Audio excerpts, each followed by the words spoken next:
North Korea, for instance, we know what motivates North Korea. The intel is there. It's they're funding their whole country. They're trying to fund so much of Pyongyang out of cybercrime, and it's not just ransomware attacks and all that. Now, and Deepfake is doing this a lot, where they are actually trying to infiltrate companies with fake hires.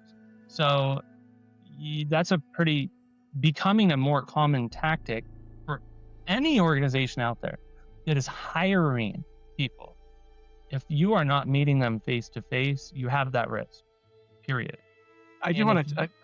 Jason, I just want to stop you there, because every time someone talks about this with me, you have to make it clear to people who don't know this. What we're talking about now is the idea that, largely driven by remote work and the capacity to fake your voice or even your video image on a video call, someone in Pyongyang, the North Korean capital, can pretend to be an IT worker named Susie from Phoenix, get a job at a large firm remotely, and be paid in dollars, and be inside sensitive areas of a corporation that could be doing any number of things. And they're in fact an agent of the North Korean government. Are they in there just to make some money, to help bring capital and currency to North Korea in some fashion? Are they also in there stealing IP or looking at how phones are configured? Or, imagine if someone is within the Verizon network who just had an outage. So I just to stop there, this is what we're talking about. We're talking about a completely fraudulent person being inside, the ultimate con. I think of, we've seen it in the Mission Impossible movies with the amazing prosthetic face mask, and someone looks like someone entirely different and sounds entirely different. That's literally what's happening. So pardon me, I just want to make sure that's clear for people watching. And it's easy. It's too easy. That's the crazy thing. A year ago it was hard. Now it's easy. So that's the advancement that we're in with AI. Deepfake is easy. There are apps out there that do a really good job. I mean, I guarantee if you have kids on TikTok or something, they've seen a million of these. Okay, they're everywhere. I saw a funny video of a dog driving a car getting pulled over and yelling at the cop. And it looked real. It's obviously not. And it's just crazy, right? But the deepfake thing is real. It's a real problem. It's going to get worse and worse. But at this point, we're already there.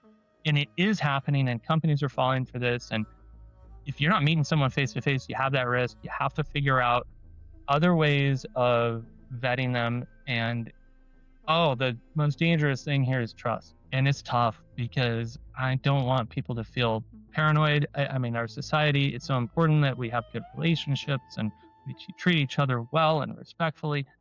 But man, if it's digital, just stop trusting it. If it's email, stop trusting it. If it's a video call, stop trusting it. If it's a phone call, don't trust it.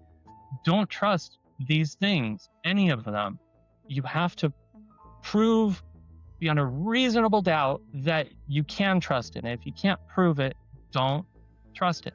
It's going to take, I think, a generation or two for us to get there in terms of the hard wiring we have in our heads on this stuff. We're all susceptible to this. I know I am. I know I am susceptible of trusting someone a little too much and falling victim to a pretty dangerous fraud. Absolutely. That's why I know we have to have all the right processes in place in our businesses to make sure that we don't fall victim to this, because we can't afford to. So that's kind of what I'm getting at here. It requires so many different things to figure out what to do to protect your business. It's not just one, or it's not just you buy products. Oh yeah, we have antivirus. We're way past that. We're way past that. And if you don't have experts sitting down with that seat at the table that you put there for them, you're way behind.